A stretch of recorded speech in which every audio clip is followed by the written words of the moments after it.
This is Quiplash. I'm Schmitty, and you're an acceptable group of players. Okay, let's have a good, clean fight. No quips below the belt.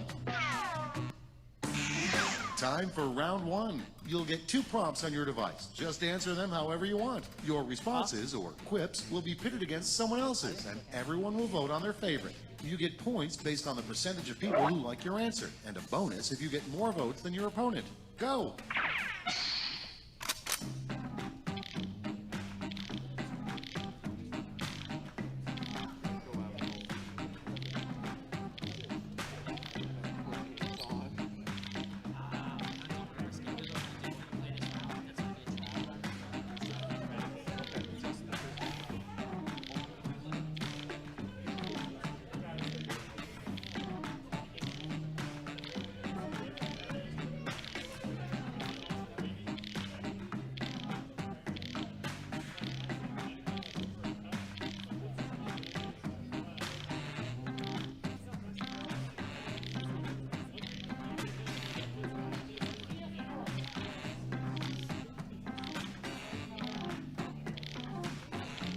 You have 45 seconds to answer both of your questions. You're going to have 2 questions to answer.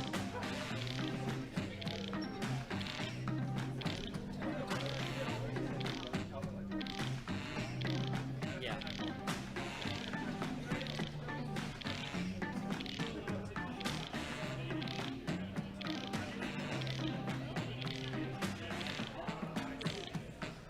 "15 seconds.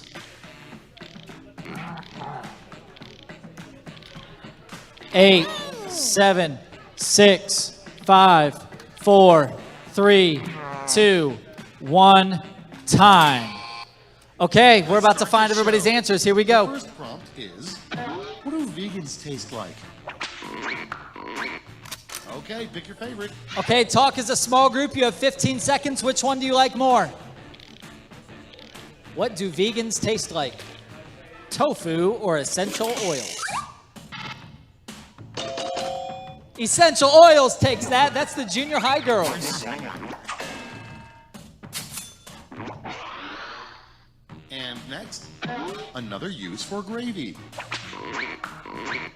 It's voting time.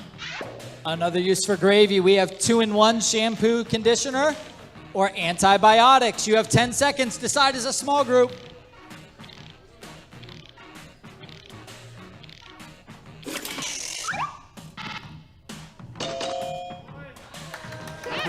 Ooh, split down the middle. That's okay, you both get points. Next one, what bears dream about all winter? What do bears dream about all winter? Food for next winter or Christmas? Vote for your favorite. 7, 6, 5, 4. Food for next winter takes that one. Who is it? Freshman, sophomore, girls. Well done, girls. And next is, if you were allowed to name someone else's baby any weird thing you wanted.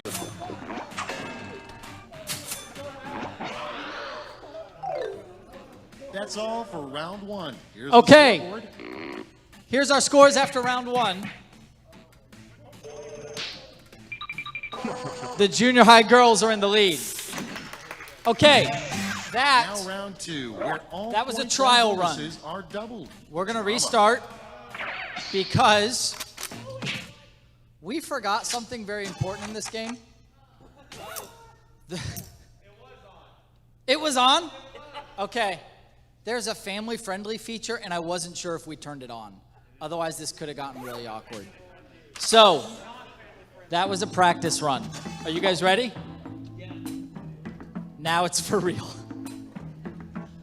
So junior high girls, you're back tied for last place, sorry. Hey, throw the code up. There we go.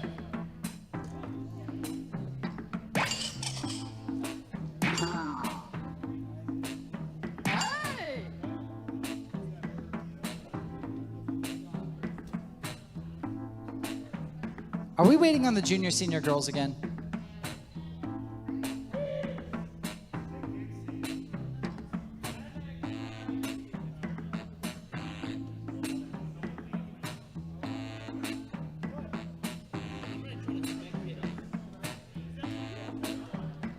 Junior, senior, girls.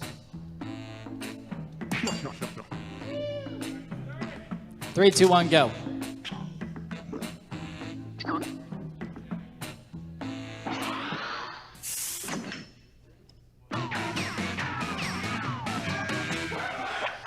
Schmitty here. Welcome to Quiplash. Okay, did everyone turn in their permission slips? No? Yeah, whatever. Let's go. This is round 1. You score based on the percentage of players who like your answer. Plus, there are winners' bonuses at stake. Go.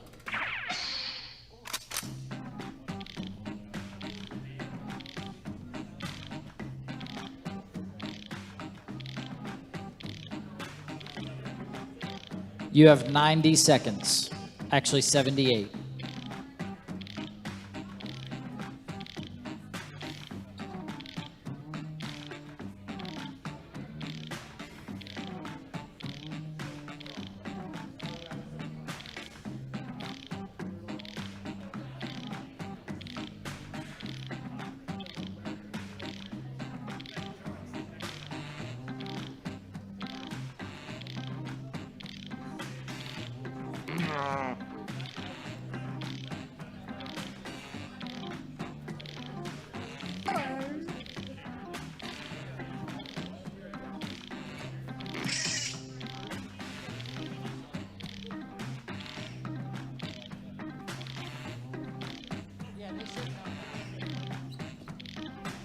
You have 25 seconds to answer both of your questions. Make sure you answer them both.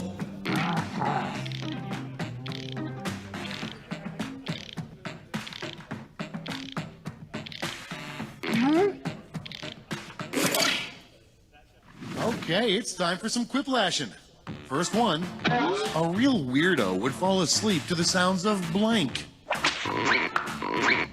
Okay, voting time. Pick your favorite. A real weirdo would fall asleep to the sounds of a foghorn or tornado sirens. You have 8 seconds. Vote for the one you like more.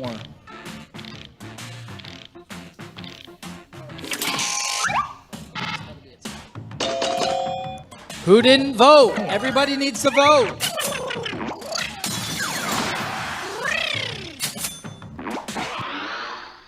Next up, the name of a canine comedy club with puppy stand-up comedians.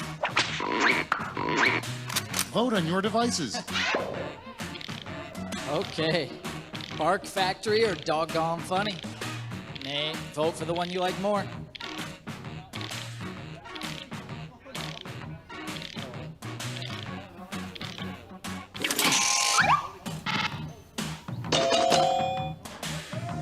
Hey! Who didn't vote?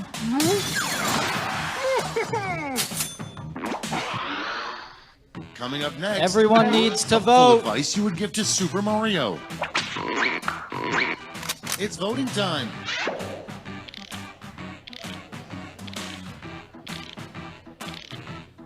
So the warning of don't die. Or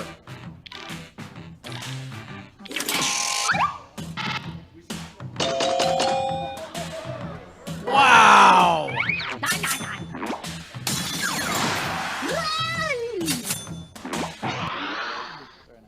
And next, a not very scary name for a pirate. Vote on your devices. Captain Feathers or Little Debbie?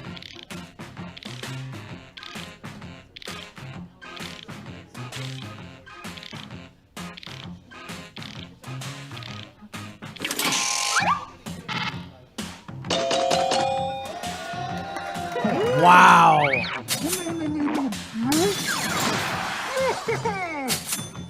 We've had 3 straight And quick next is complete sweeps. the first commandment in the new religion you started.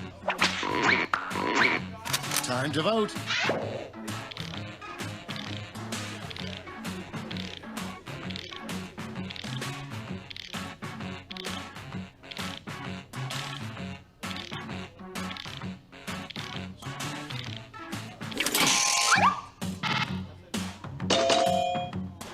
Ooh, make sure you vote.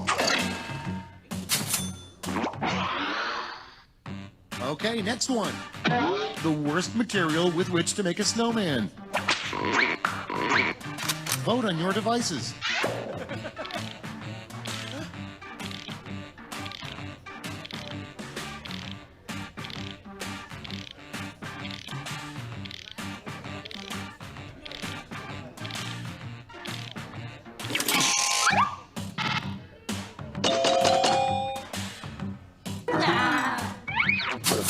Technically, snowmen are made out of water. Round one is in the books. Let's see the scores.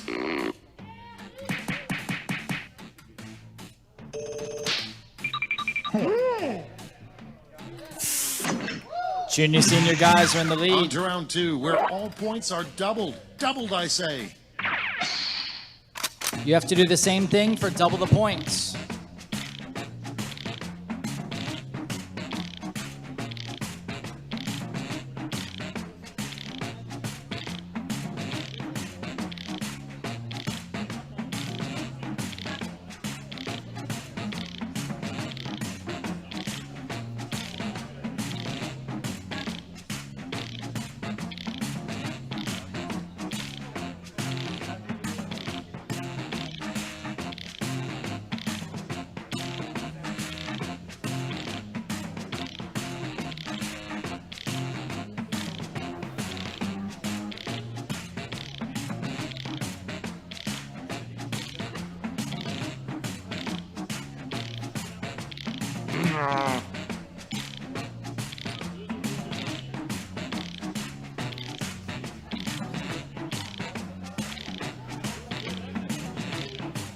No bonus point. You have 30 seconds.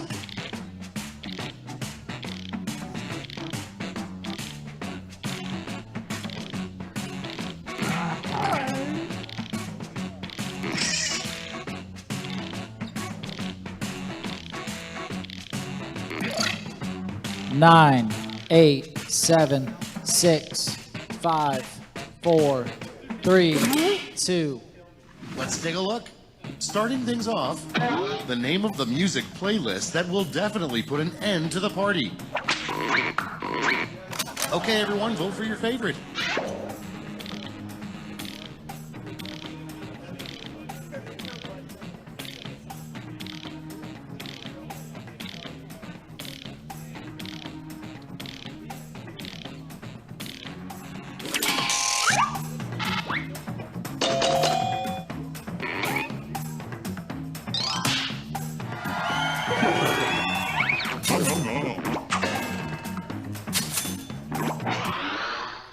Next one, the worst thing to find stuck in your teeth.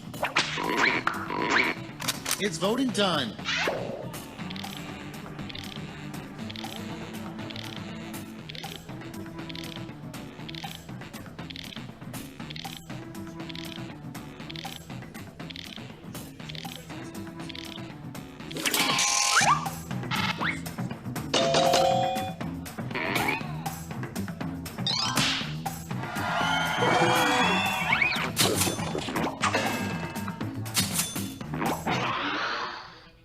Next up, the best part about being Donald Trump. Time to vote.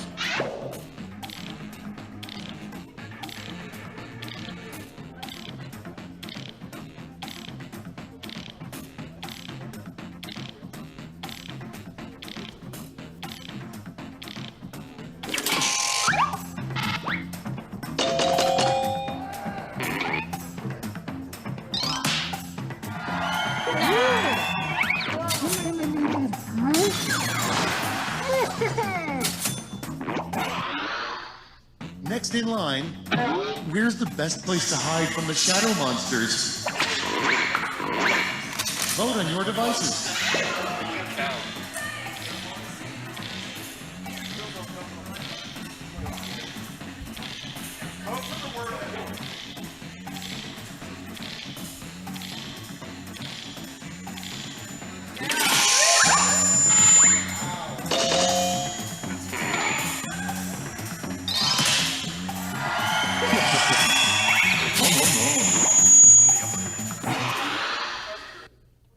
Next is, what is a tree thinking all day?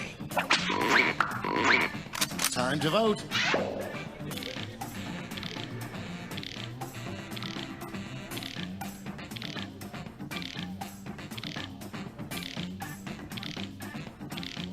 Three, two, one.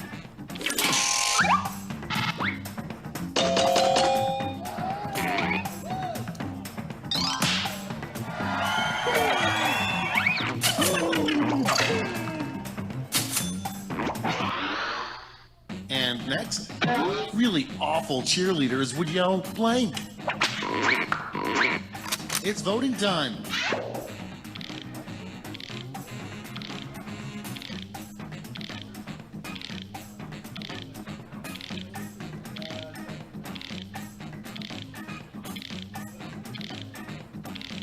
I know.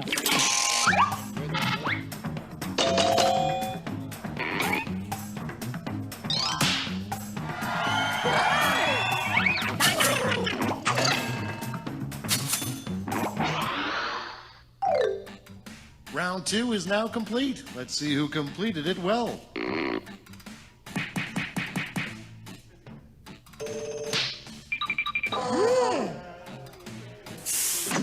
Junior, senior guys are in the lead. Don't vote for them.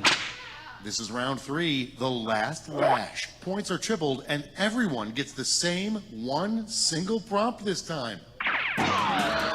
Your last lash prompt is, everything tastes better with blank.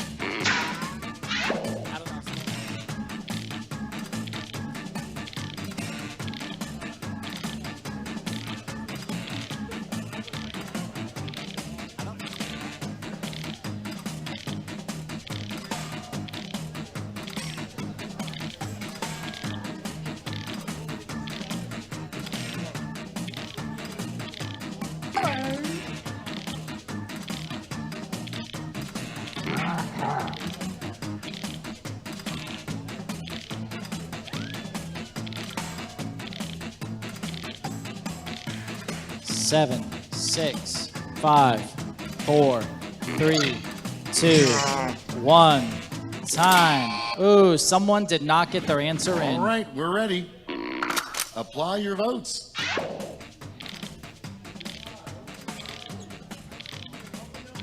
We got Back On and Sugar, hand sanitizer, salt, puppies, and sugar fat.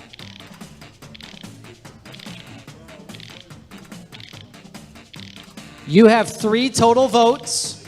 You can give them to whoever you want. You can give them all to the same team. But you get to vote 3 times.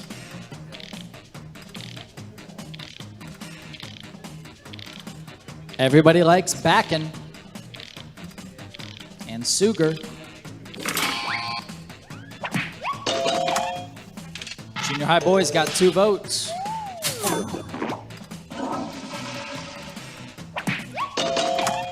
Freshman, sophomore girls got 2 votes.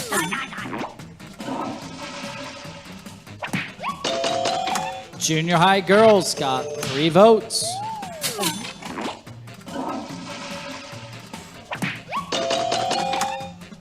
Freshman, sophomore boys got 4 votes.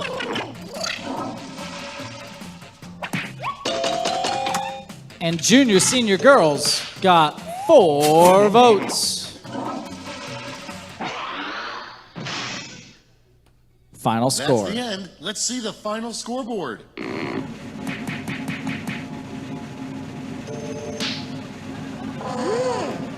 Junior, senior guys.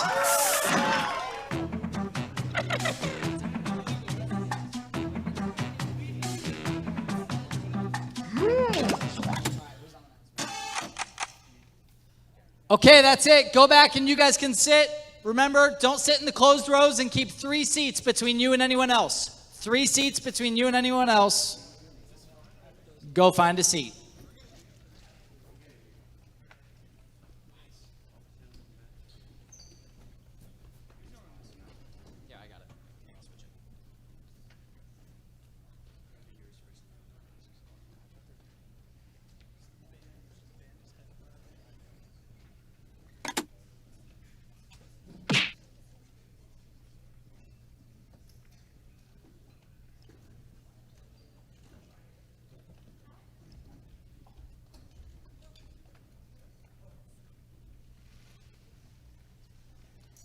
Okay, guys, that was fun, wasn't it? Guys have fun? So we've got a couple of announcements today. We've got a very exciting thing coming up later this summer. We have something called Focus 24, which is our retreat. 24 hours of no sleep, pretty much. That's the only thing the name means. The focus is 24 hours without sleep. That you can focus without 24 hours of sleep. That's it. It's July 30th, 31st to August 1st, I believe. Don't have exact times though. Thank you, Cooper. Second announcement is, so starting next week, I see a lot of you already have masks on, but starting next week, it's mandated by the state pretty much that everyone has to have masks. So that's why we're meeting inside, because whether inside or outside, we still have to have masks, so might as well come inside with the air conditioning, right? So starting next week, when we're in youth group, we're gonna start requiring masks for everyone to wear. Now, as long as you're sitting down and apart from each other during the sermon, obviously you don't necessarily have to wear your mask. But for when you're fellowshipping and stuff like that, we're gonna start requiring it start next week. So, yep, that's all our announcements. Actually, raise your hand if you know you're coming to Focus 24. Okay, that's all I wanted. I just wanted Alan to not raise his hand.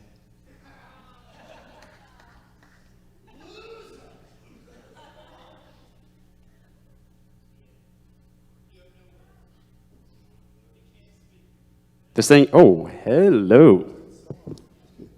Alrighty, you guys can go ahead and stand up. We're gonna sing a couple of songs here.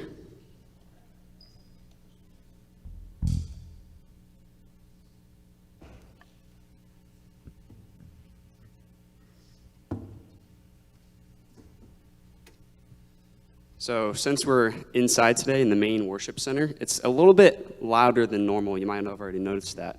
But we're going to go ahead and jam out tonight, so just sing loud, okay?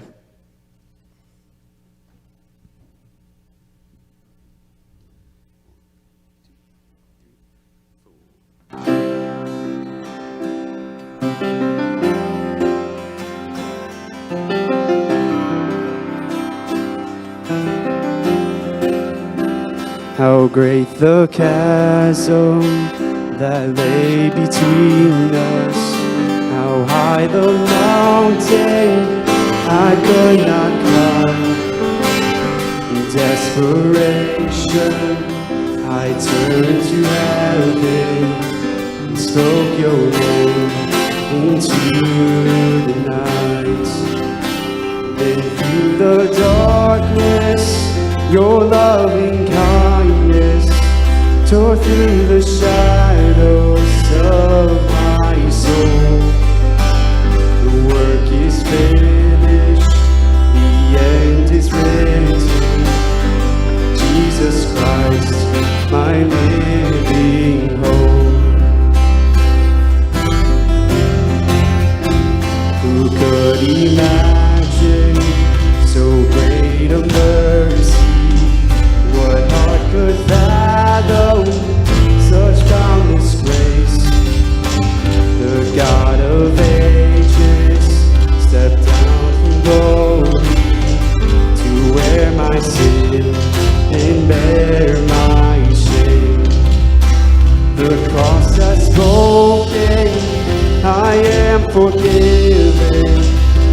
King of kings calls me his own. Beautiful Savior, I'm yours forever. Jesus Christ, my living hope. Hallelujah, praise the one who set me free. Hallelujah, death has lost its grip on me. You have broken every chain. There's salvation in your name, Jesus Christ, my living hope. Hallelujah, praise the one who set me free. Hallelujah, death has lost its grip on me. You have broken every chain. There's salvation in your name, Jesus Christ, my living hope. Then came the morning that sealed the promise. Your very body began to breathe. Out of the silence, the roaring lion fled. The grave has no claim on me. Then came the morning that sealed the promise. Your very body began to breathe. Out of the silence, the roaring lion declared the grave has no claim on me. Jesus, yours is the victory. Whoa, hallelujah. Praise the one who set me free. Hallelujah. Death has lost its grip on me. You have broken every chain. There's salvation in your name, Jesus Christ, my living hope. Hallelujah. Praise the one who set me free. Hallelujah. Death has lost its grip on me. You have broken every chain. There's salvation in your name, Jesus Christ, my living hope. Jesus Christ, my living hope. God, you are my living hope.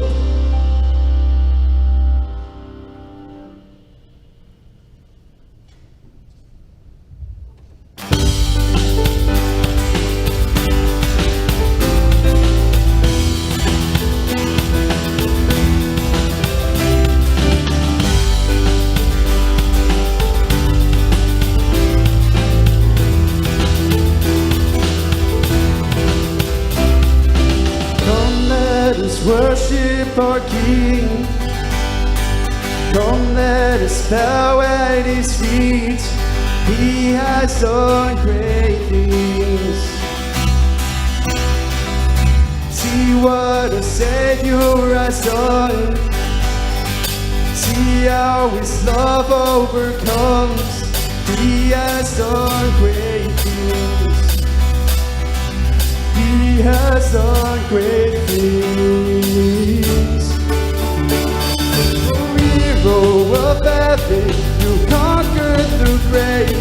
You free every captive, you break every chain. Oh God, you have done great things. We dance in your freedom, awakened alive. Oh Jesus, our Savior, your name lifted high. Oh God, you have done great things.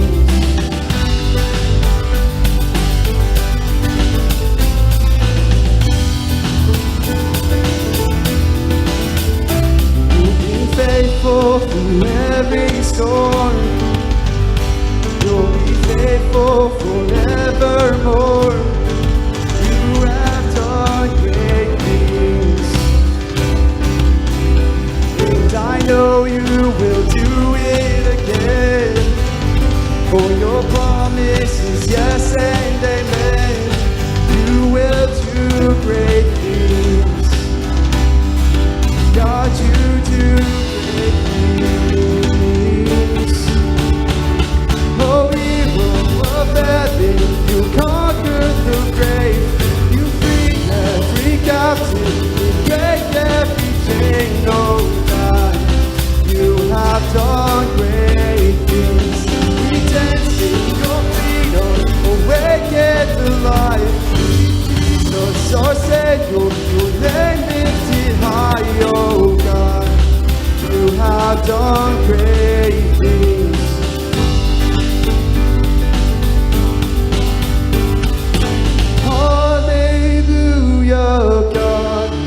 above it all. Hallelujah, God, unshakable. Hallelujah, you have done great things. Hallelujah, God, above it all.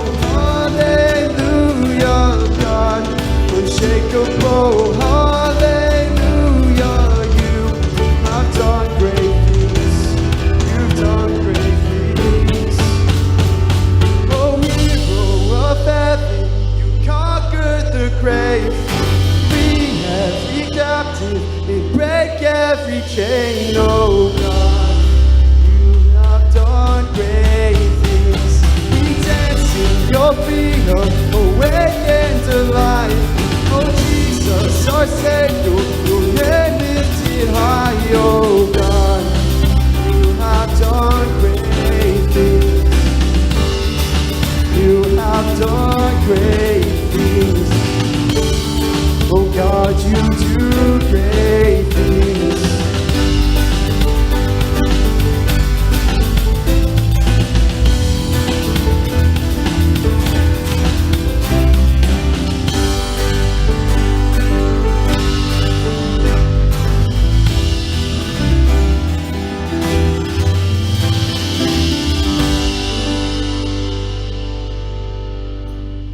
All right, guys, good singing. We got one more song.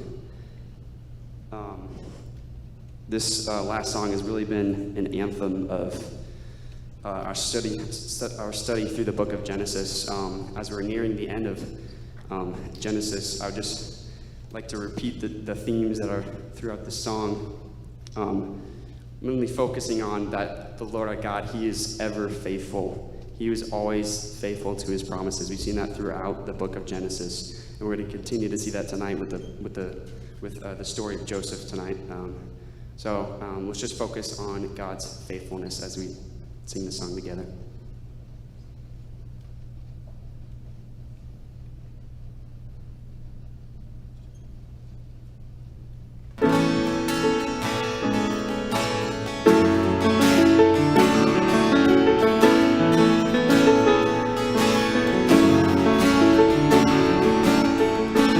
Promise maker, promise keeper, you finish what you began. Our provision in the desert, you see it through to the end. You see it through to the end. Lord our God is ever faithful, never changing through the ages. From this darkness you will lead us, and forever we will say, you're the Lord our God.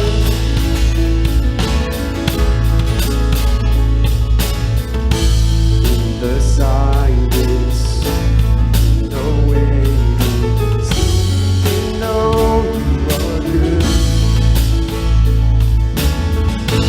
All your plans are for your glory. Yes, we can know you are good. Yes, we can know you are good. Lord our God is ever faithful, never changing the ages. From this darkness you will lead us, and forever we will sing, Lord our God.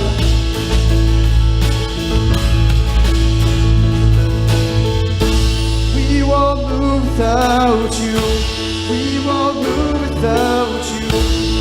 You're the light of all and all that we need.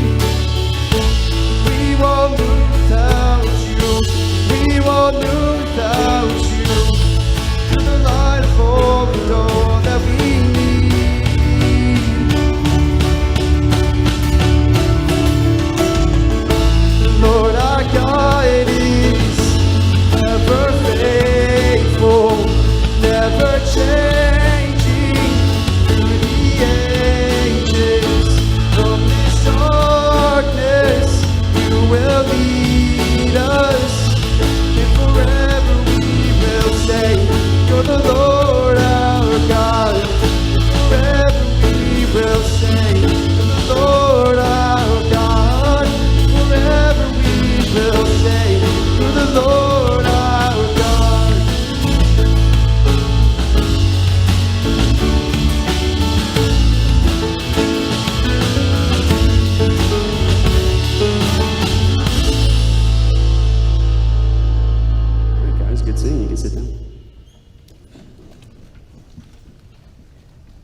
we just got 2 weeks left in Genesis.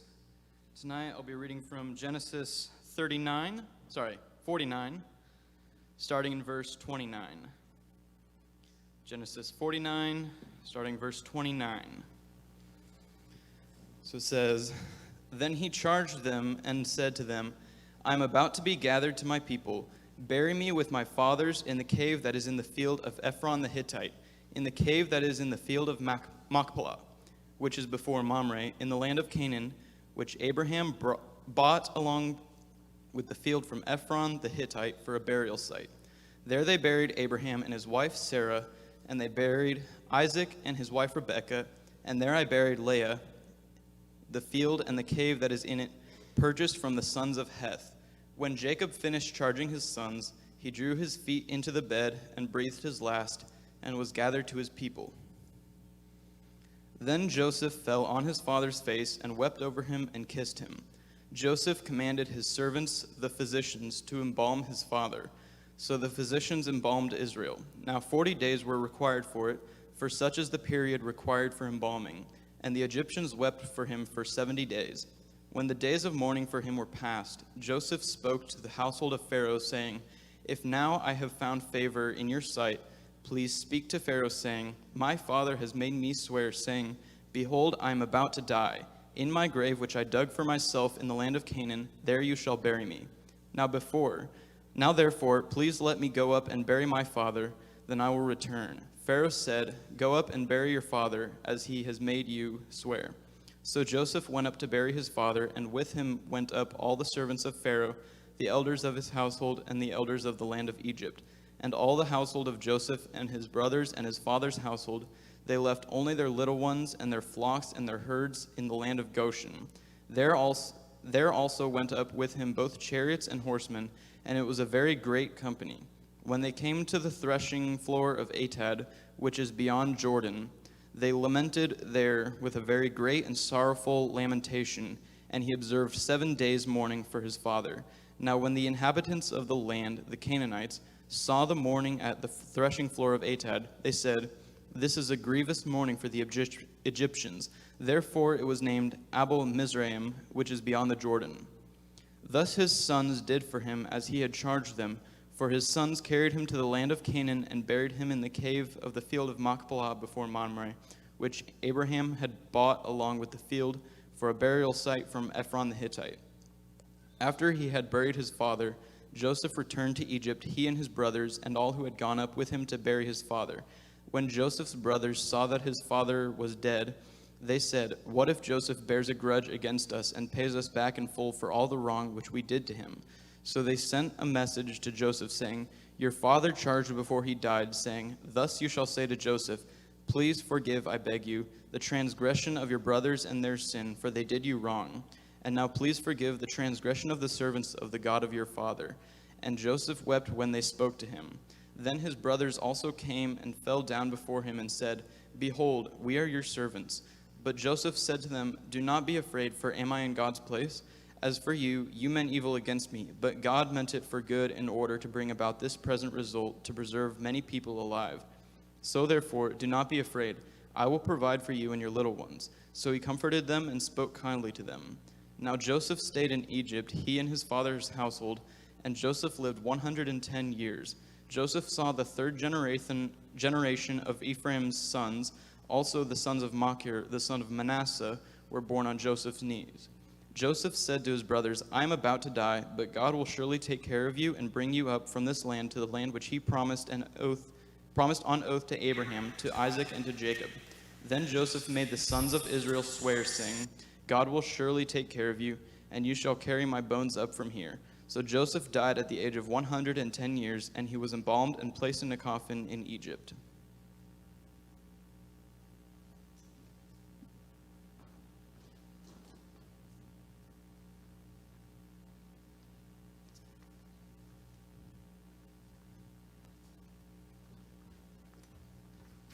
I timed walking up here really poorly. I'm used to having like 10 steps between the back of the room and the front of the room, but that's a longer walk. Thanks for being patient with me, Jack. Jack came up here to read, and he said, hey, if you could just as soon as I get up there, hit the unmute button. And so I said, yeah, I can do that. And then I sat there, and Jack got up here, and he started talking, and there wasn't any noise. And I'm thinking, what's Jack's problem? And I had one job, to hit the mute button, and I left you hanging. Sorry, Jack. Thanks, man. Okay, that was it. I mean, that's Genesis. It's done. I'm going to preach a few more times, but that's the end of the book.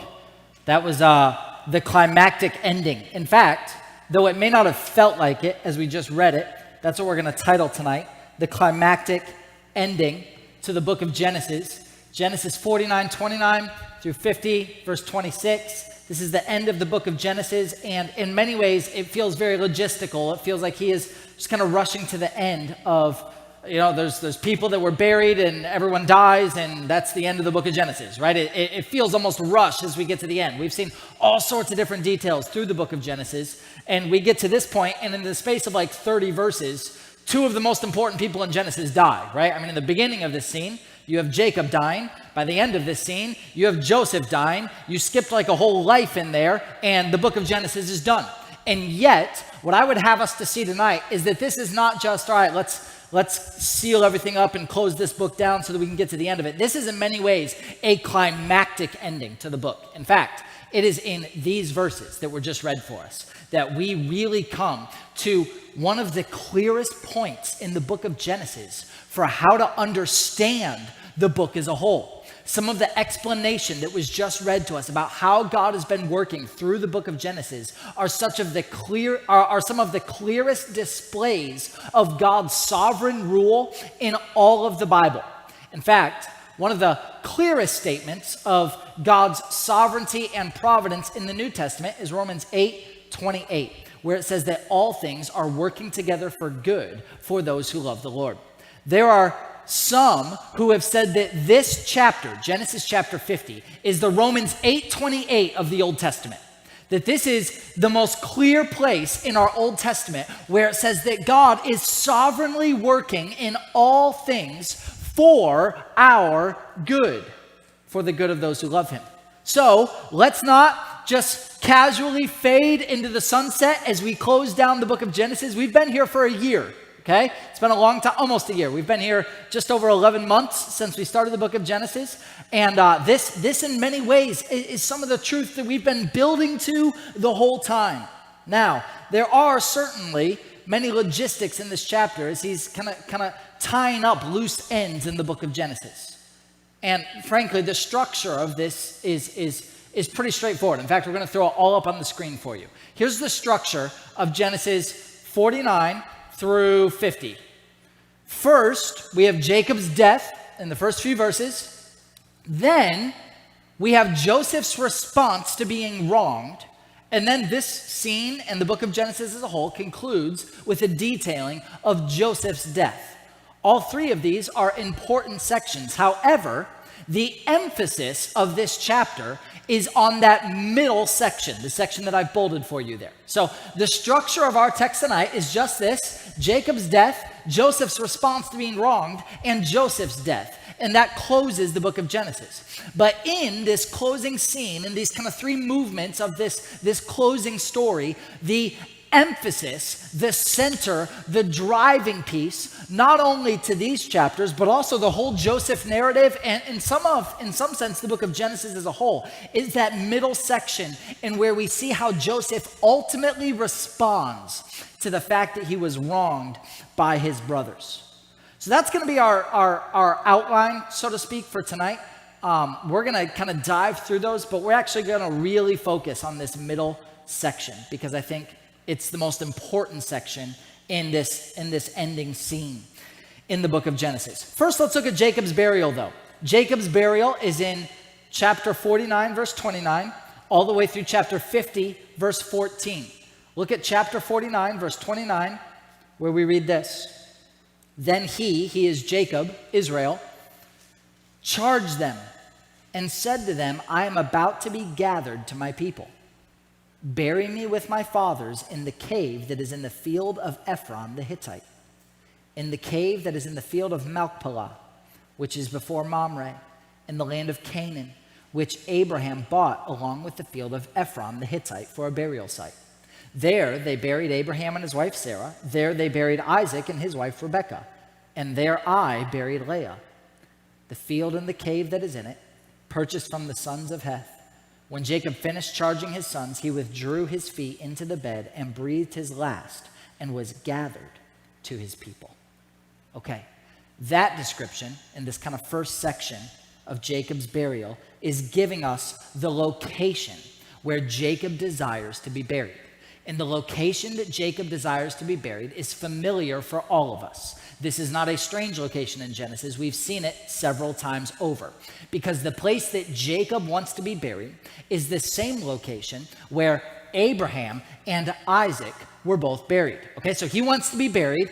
Remember, Abraham, Isaac, and Jacob, the three patriarchs in the book of Genesis, Abraham, Isaac, and Jacob all are buried together in the same place. The most important element about where it is they're buried isn't necessarily the plot of land or who it was purchased from or any of that. The most important element about where Jacob wants to be buried is that it's in the promised land. See, Abraham was buried in the land that God had promised to his descendants. Isaac was buried in the land that God had promised to his descendants. And Jacob, though right now he is living in Egypt, doesn't want to be buried in Egypt. Where does he want to be? He wants to be with his fathers, but I think there's something even more central and crucial to Jacob's desire here. Ultimately, Jacob wants to be in the land of promise. Jacob wants to be buried where God has promised that his descendants will live and inherit. Even in death, Jacob is still fixated on the promise. He is so attached. It's almost just like this emotional attachment. This is the land that he loves because it's the land that God has promised. There's nothing actually unique or superstitious about where someone is buried. But Jacob is so attached to this land that God has promised that he says, don't bury me in Egypt. This is not my home. My home is in the place where God has promised that our descendants will live and that they will inherit as a gift from God. So those verses reveal where it is that Jacob desires to be buried once he dies. But in chapter 50, as we transition to verses 1 through 9, in chapter 50, then we begin to see not only the moment of Jacob's death, but also the preparation for his burial. Pick up in verse 33 of chapter 49. When Jacob finished charging his sons, he drew his feet into the bed and breathed his last and was gathered to his people. In verse 33, after Jacob has spoken to his sons, he dies. And immediately a period of preparation and mourning begins for Jacob. Look at chapter 50, verse 1. Then Joseph fell on his father's face, and he wept over him and kissed him. Joseph commanded his servants, the physicians, to embalm his father. So the physicians embalmed Israel. Now 40 days were required for it, for such is the period required of embalming. And the Egyptians wept for him 70 days. When the days of mourning for him were past, Joseph spoke to the household of Pharaoh, saying, if now I have found favor in your sight, please speak to Pharaoh, saying, my father has made me swear, saying, behold, I am about to die in my grave, which I dug for myself in the land of Canaan. There you shall bury me. Now, therefore, please let me go up and bury my father. Then I will return. Pharaoh said, go up and bury your father, as he made you swear. So Joseph went up to bury his father, and with him went up all the servants of Pharaoh, the elders of his household, and all the elders of the land of Egypt. And all the household of Joseph and his brothers and his father's household, they left only their little ones and their flocks and their herds in the land of Goshen. There also went up with him both chariots and horsemen, and it was a very great company.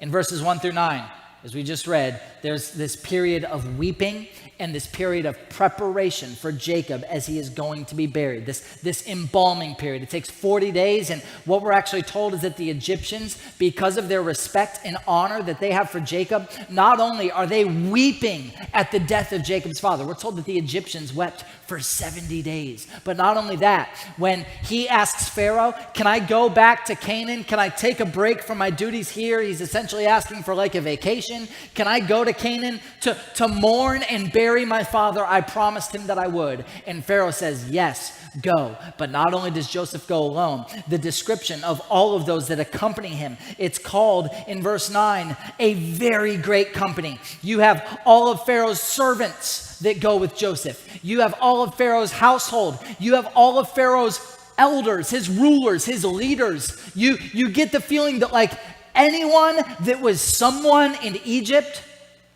they went to Canaan to bury Joseph's father.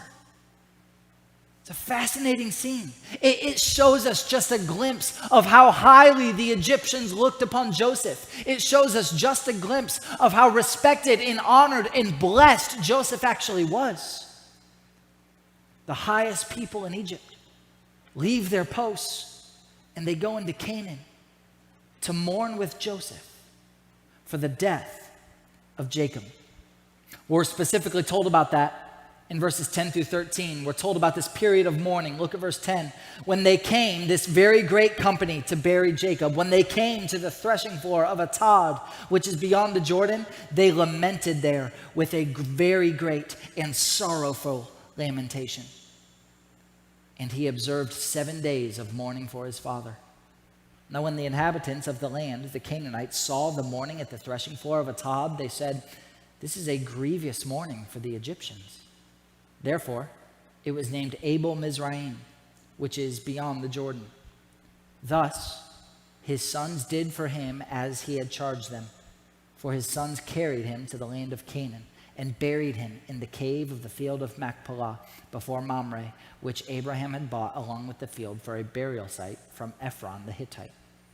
After he had buried his father, Joseph returned to Egypt, he and his brothers and all who had gone up with him to bury his father. So there are 7 days of mourning for the death of Jacob, 7 days of mourning. Even the Egyptians are greatly mourning. They're showing, demonstrating their love for Joseph in their mourning for his father. Jacob does what he promised he would do. He buries his father in Canaan, and then he returns to Egypt. That's the description of that scene.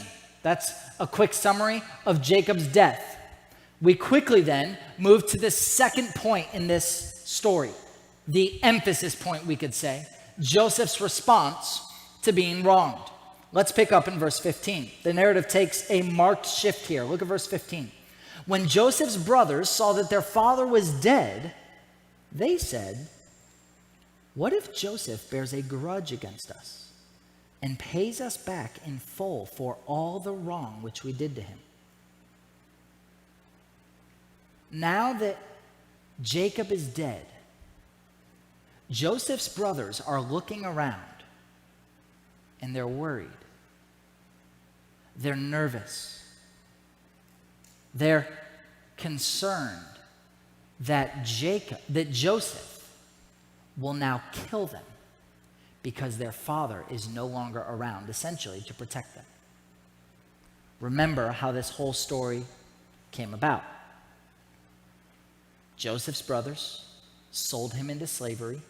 They hated him, they despised him, and they took out their anger on him. First, by planning to kill him, and then when they had a better option, by selling him into slavery. Joseph was taken into slavery for 2 decades. He found himself in a difficult scenario where he was wrongfully put in prison. He was in prison for several years, and Joseph was in slavery for a long time because of what his brothers did to him. Now that his father is dead, his brothers are looking around and they're asking, did he really forgive us? Maybe he just didn't lash out against us to respect his father. Maybe now that Jacob is gone, he's going to take out his anger upon us. Maybe now he will kill us. They think, what if Joseph was only gracious to us because our father was alive? Or perhaps even worse, they're thinking, what if Joseph, because he is mourning for the death of his father, begins to get angry at us because we robbed him of decades with his father?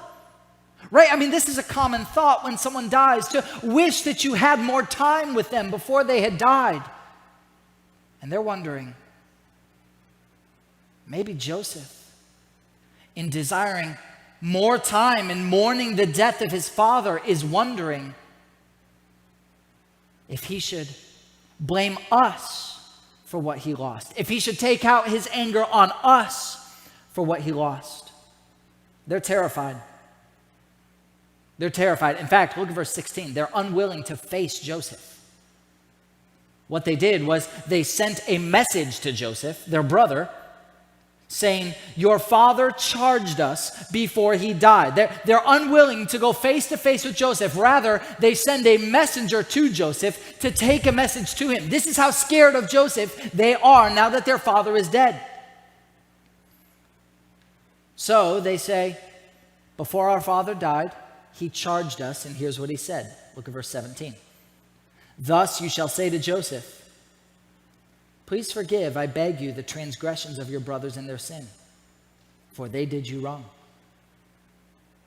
Now the brothers are speaking, and they say, and now please forgive the transgression of the servants of the God of your father. And Joseph wept when they spoke to him. Then his brothers also came and fell down before him and said, behold, we are your servants. So, their message to Joseph is essentially this. They say, before our father died, he gathered all of us together without you, and he asked us to ask you to please forgive us for what we did to you. Now, we don't know if his brothers make this story up. It certainly seems like they do. There's no record and no indication that Jacob would have worked in this way, like would have asked the sons to go and ask Joseph to forgive them on his behalf. It's unlikely that Jacob actually asked his sons to do this, but we don't ultimately know. The text doesn't tell us. What is clear is that they are terrified for their lives and are like pulling out every possible stop. They are saying, here is what your father, who is now dead, wants. And they plead with him personally. They say, please forgive our transgressions. They even call themselves the servants of the God of your father. Like they're trying to pull every emotional heartstring that they can. They're saying, Dad wants you to forgive us. We want you to forgive us. We are servants of your God and our father's God. Do not take out your anger on servants of God. They even bow down before him and say, we are your servants.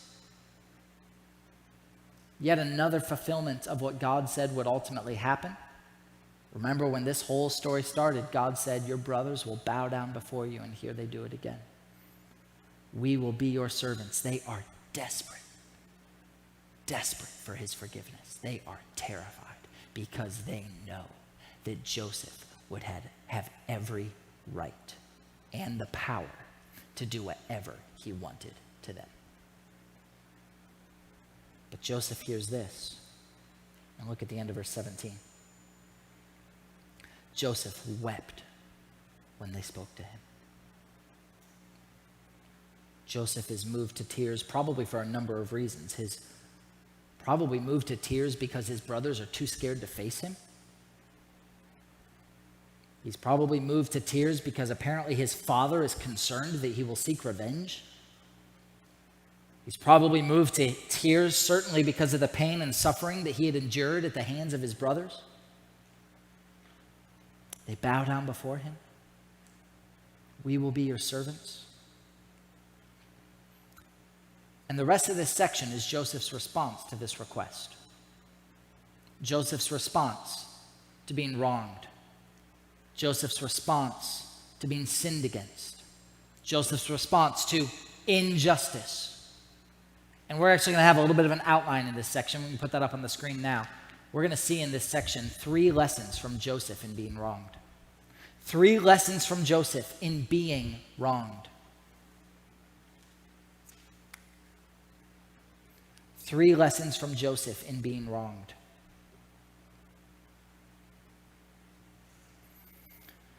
This is Joseph's response. Look at verse 19 first. But Joseph said to them, "Do not be afraid, for am I in God's place?" Joseph said to them, "Do not be afraid, for am I in God's place?" The first lesson is that God will avenge wrongs. God will avenge wrongs. We don't need to avenge wrongs. God will avenge wrongs. We need to let him. Joseph's claim in this verse, his response to his brothers, is when they say, "Joseph, please do not kill us. Please do not seek vengeance. We will be your servants. We wronged you. Please forgive us." They're terrified for their lives. And you know what Joseph's response is? "I'm not God. You don't have to be afraid of me." He literally commands them, "Don't be afraid." Why? Because I'm not in God's place. Do you realize what Joseph is saying there is God is the one who's going to avenge wrongs, not me. For me to avenge wrongs would be to place myself in the place of God. Joseph knows that it's not his job to repay evil. It's not his job. He was sinned against. He was wronged. He was wronged in a way beyond what any of us have ever been wronged before. His brothers sold him into slavery. Like, I think that's the meanest thing you can do to someone. And when his brothers are concerned that he's going to seek revenge, he says, "I'm not God.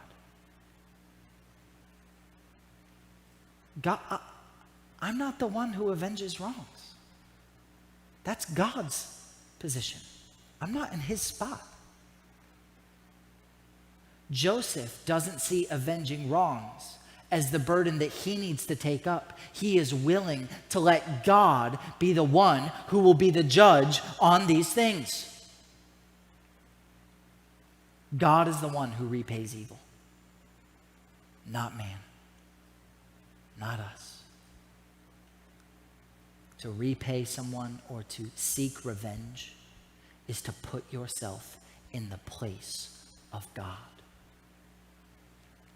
In the book of Romans, chapter 12, Paul writes this: "Never repay back evil for evil with anyone." It's a pretty exhaustive statement. Never repay back evil for evil with anyone. Paul says, if someone does evil to you, you never do evil back. Someone sinning against you never justifies you sinning against them. Paul says, if someone does evil to you, take it. Why? Keep reading. Romans 12, 17 through 19. "Never repay evil for evil with anyone. As far as it depends on you, be at peace with all men." Watch this, listen. "Never take your own revenge, beloved, but leave room for the wrath of God. For it is written, 'Vengeance is mine, I will repay,' says the Lord." Paul in Romans chapter 12 is saying the same thing as Joseph in Genesis chapter 50. I don't have to seek revenge. I don't have to repay your evil with my evil. My job is not to avenge. God is the judge. The terminology that Paul uses is actually, you just got to stay out of the way. You have to leave room for the wrath of God. You have to let him. Let him punish sin. That's not our job. The believer lives their life in anticipation of Christ's return. Not only because that is the day when all of our suffering ends, but there is even an element where the believer desires a day when justice will finally be served. It shows up all the time in the book of Revelation, where they're saying, "How long, O Lord, until you will repay for all of the evil that has been done?" That day is coming. But the believer is willing to wait for that day, to let God be judge, to let him repay evil, because that's not our place. Students, practically, this means that when someone wrongs you, they actually shouldn't fear your response. You shouldn't be someone that's known for seeking revenge, for getting people back. Joseph tells his brothers, "You don't need to be afraid of me. I'm not the one who judges. Fear God, not me." Look at verse 20. "As for you, you meant evil against me, but God meant it for good, in order to bring about this present result, to preserve many people alive." Joseph's brothers' intentions when they sold him into slavery were only evil. They were only evil intentions. There was no silver lining in their intentions. It was wrong, it was sinful, and it can only be described as such. But Joseph's comment in verse 20 shows us, it demonstrates that he has come to recognize that God was at work in their wrongdoing.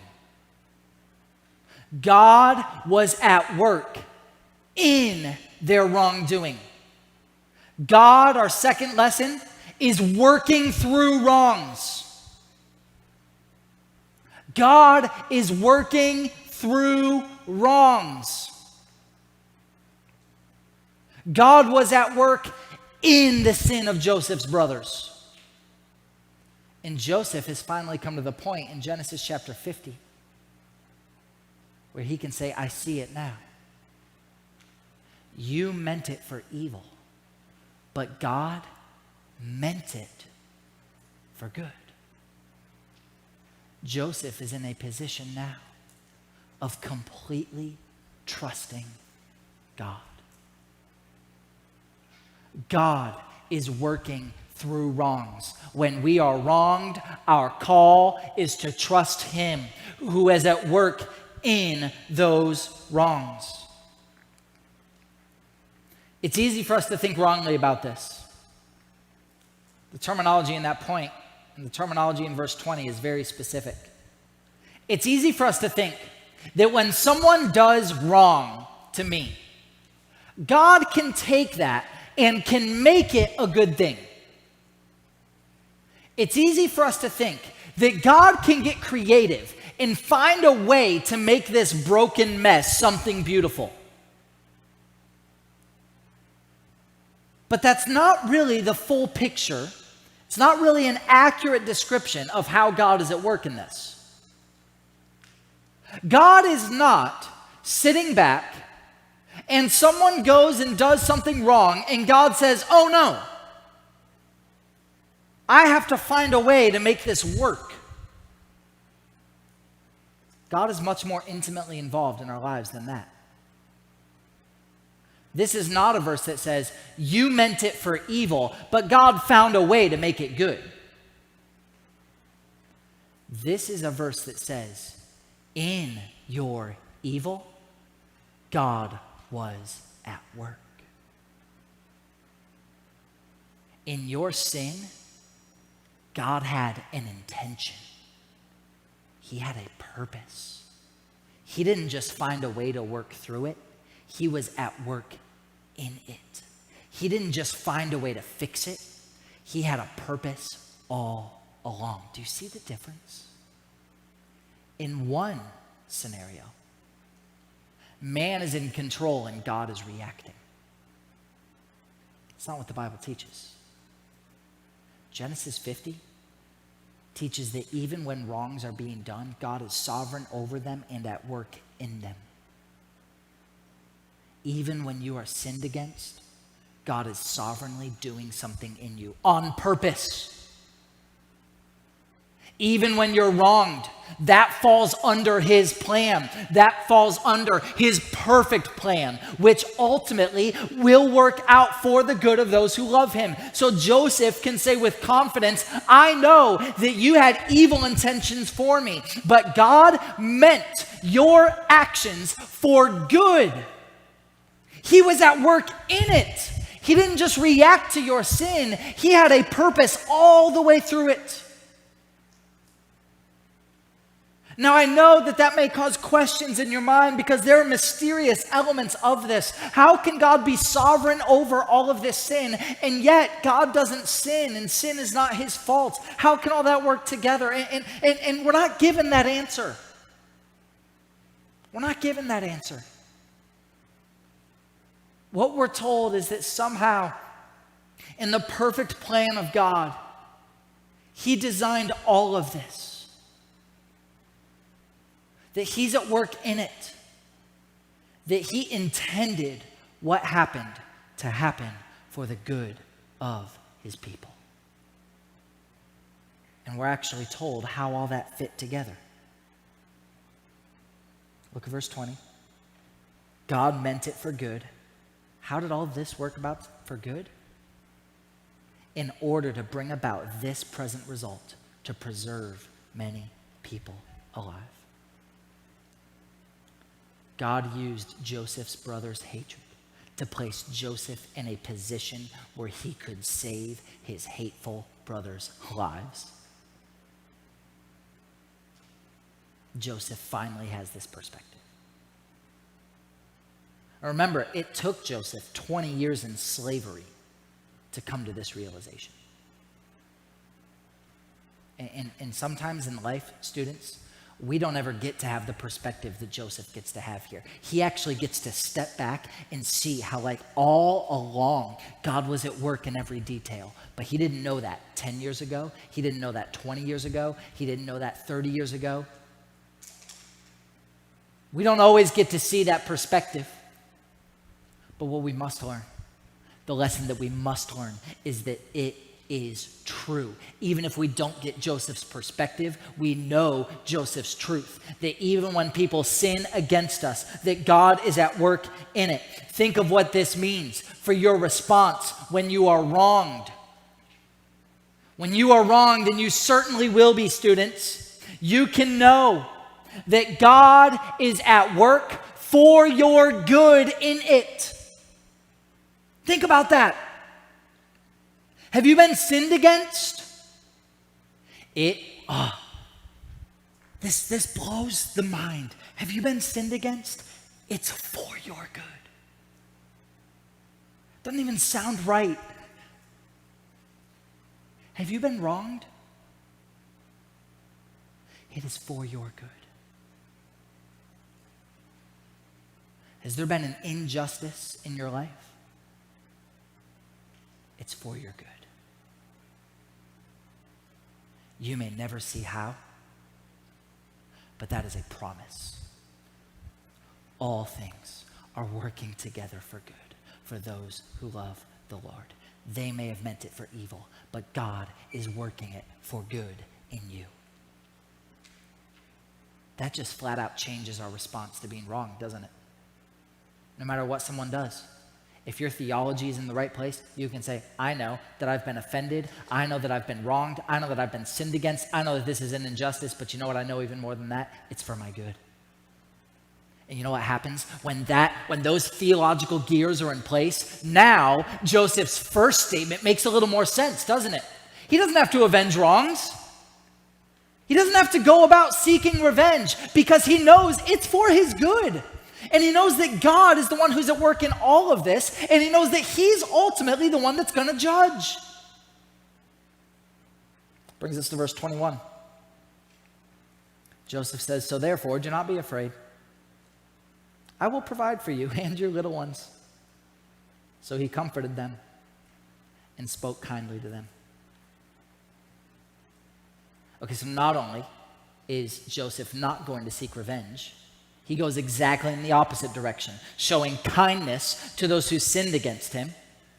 He says, again, don't be afraid. I'm not in God's place. He meant this for good. And then he demonstrates complete forgiveness and kindness. So here's our third lesson. God expects forgiveness and kindness in the face of wrongs. God expects forgiveness and kindness in the face of wrongs. So obey him.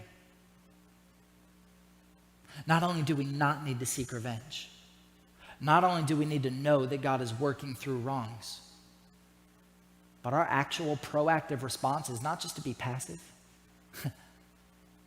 but to be forgiving and kind even when we are wronged. Jesus said something similar in Matthew 5:44. He said, "Love your enemies. Pray for those who persecute you, so that you may be sons of your Father who is in heaven." You know what the ultimate test of whether you have Christian love is?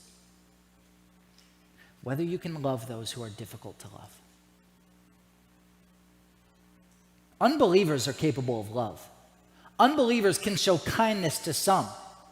But when we look at Christ on the cross, in the presence of his persecutors, his killers,